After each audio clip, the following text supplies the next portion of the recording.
Welcome to all the students in the fourth part of chapter first, solid state. We'll discuss in this lecture about the energy band model. In any one of the metallic substance, there is two bands: valence band and conduction band. Valence band and conduction band. Conduction band.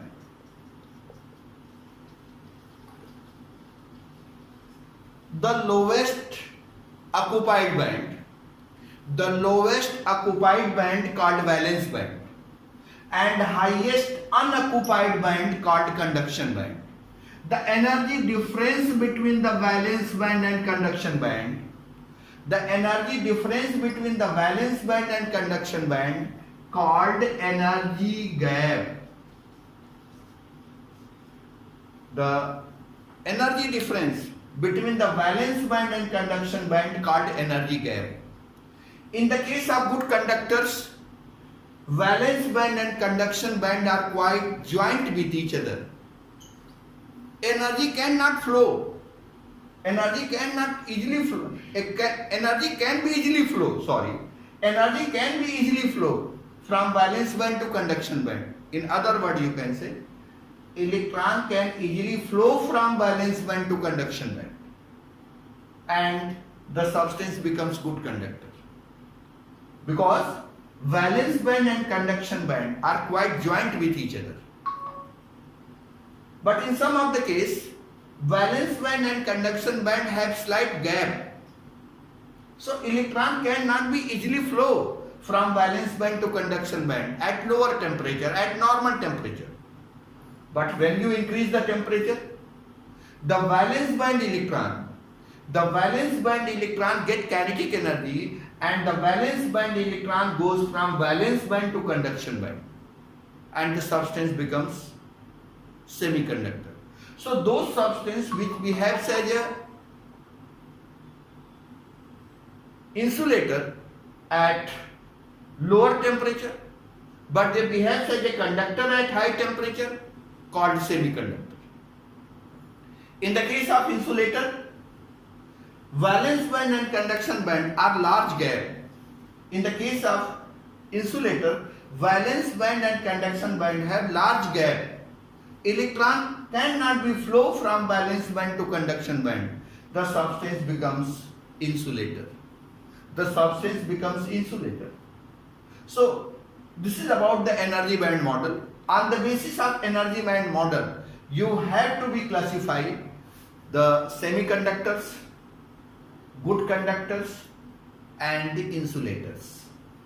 Next one we'll discuss about conductivity in semiconductor. Conductivity in semiconductor. Conductivity in semiconductor. Conductivity in semiconductor, those substances which behave as an insulator at lower temperature, but they behave as a conductor at high temperature, called semiconductor. Some of the suitable substance, when added in suitable proportion, as an impurity, which increase the conductivity of semiconductor, called doping.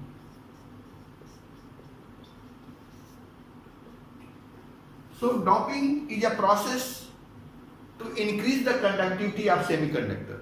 Doping is of two types: N type of doping and P type of doping. N type of doping and P type of doping. When some of the electron rich substance like nitrogen, phosphorus, and arsen, having total 5 electrons in the valence shell, are added in semiconductors, just like silicon and germanium having 4 electrons in the valence shell, the total electron becomes 9. Means they have more than 8 electrons. This type of conductivity is called N type of negative type of conductivity. When some of the electron deficient element like boron, aluminum and gallium having total 3 electron in the valence shell are added in semiconductors like silicon and germanium having 4 electron in the valence shell, the total electron becomes 9. 4 plus 7 becomes 9. This type of conductivity is called as N type of conductivity or N type of doping. So doping is a two type, N type of doping and P type of doping. In semiconductors, with the help of doping, we can increase the conductivity of the semiconductors, and doping is a two type, N type of doping and P type of doping. Next one, magnetic property of the solid. Magnetic property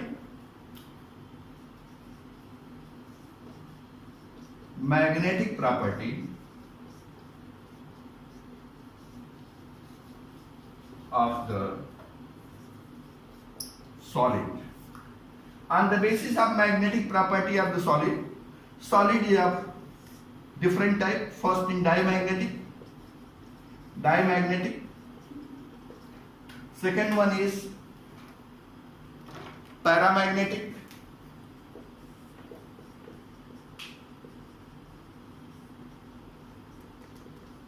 Third one ferromagnetic. Fourth one antiferromagnetic.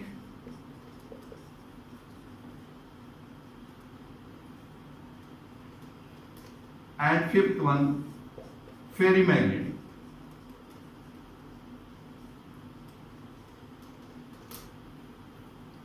Diamagnetic, paramagnetic, ferromagnetic, antiferromagnetic and ferrimagnetic. First, it is very important to know about the example. Diamagnetic, water. Diamagnetic, benzene. Diamagnetic, N2. Diamagnetic, NaCl. Paramagnetic, copper 2 plus, chromium 3 plus, O2. Ferromagnetic, CrO2, I. Antiferromagnetic, MnO. And ferrimagnetic, Fe3O4, Mg, Fe2O4. They are the different examples of the diamagnetic substance, paramagnetic substance, ferromagnetic substance, antiferromagnetic substance and ferrimagnetic substance. Diamagnetic substance are those type of substance. Diamagnetic substance are those type of substance which do not support the magnetic field. When any substance brought in near the magnetic field, the substance do not support the magnetic field are called diamagnetic substance because they have magnetic susceptibility 0. They do not support the magnetic field, called diamagnetic substance because they having only be paired electrons. Paramagnetic substance are those type of substance which having unpaired electron as well as paired electron. Paramagnetic substance are those type of substance which having unpaired electron as well as paired electron. When this type of substance brought in the magnetic field, they supports the magnetic field and they have magnetic susceptibility positive. Regarding the ferromagnetic substance, when any substance brought near the magnetic field, they supports the magnetic field. But after some time, if this substance removed from the magnetic field, the substance behaves as a magnet. It means that the magnetic property do not lost by the substance. This type of substance are ferromagnetic substance, and this type of substance generally used to prepare magnets. Antiferromagnetic substance are those type of substance in which the clockwise direction electron and anti-clockwise direction electron. the clockwise direction electron and anti-clockwise direction electron are equal in number. Clockwise direction electron and anti-clockwise direction electron are equal in number. So the net magnetic moment of the substance, becomes zero. Means clockwise electron and anti-clockwise electron are in the complementary way, and in this way the total magnetic moment becomes zero. Means the clockwise direction electron and anti-clockwise direction electron are equal. Ferrimagnetic substance are those type of substance in which the rotation of the parallel electron and the rotation of the anti-parallel electron are unequal number. So the net magnetic moment of the substance are not zero. This type of substance are called ferrimagnetic substance. Example Fe3O4, Mg2, Fe2O4. They are the examples of the ferrimagnetic substance. So these examples which are given on the boards are very important for multiple type question in your examination. In multiple type question in your examination, 4 options are given. Which one substance is diamagnetic substance? And copper 2 plus, chromium 3 plus, O2 and N2. These 4 options are present, and you have to be select the diamagnetic substance nitrogen.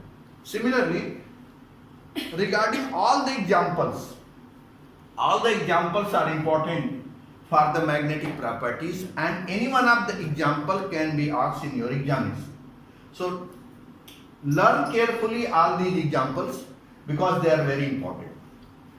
Doping, March 2019. This question already in the board of March 2019. So this question are not so important, but this is in your syllabus. The question can be repeated. So you have to be learn about the doping. Energy band model is one of the very important question. Regarding whole the chapter, you have to be observed the difference between the crystalline solid and amorphous solid is very important question. Doping, calculation of packing efficiency in body-centered cubic arrangement and in face-centered cubic arrangement. Both are the very important question. And the most important question is Schottky defect and Frankel defect. The difference between the Schottky defect and Frankel defect so many times in the board examination. Next one, metal excess defect. Metal excess defect due to excess cation. Metal excess defect due to vacancy of anion and impurity defect. They are also a very important question. Regarding the crystal field theory and closed pack arrangement. Regarding the closed pack arrangement, face-centered cubic closed packing, hexagonal cubic closed packing. They are very important, these two theories, and on the basis of these two theories, so many 1 mark question can be asked in your examination. So you have to be prepared these important points of the solid state, and the solid state is one of the easiest chapter of our book, and you have to be calculate packing efficiency, radius ratio as well as edge length by the different formula which are given in your book. Next one, important question of this chapter. Just example. A compound made up of X and Y. Compound made up of X and Y atoms. X atom forms cubic closed packing. X atom forms cubic closed packing, and Y atom covers all the octahedral wire. X atom forms cubic closed packing. X atom forms cubic closed packing, and Y atom cover all the octahedral wire. What is the formula? So the formula obtained, molecular formula obtained X and Y. So by this way, the chapter is finished. In next lecture, we'll discuss about the next chapter, electrochemistry. Okay, bye. Thanks.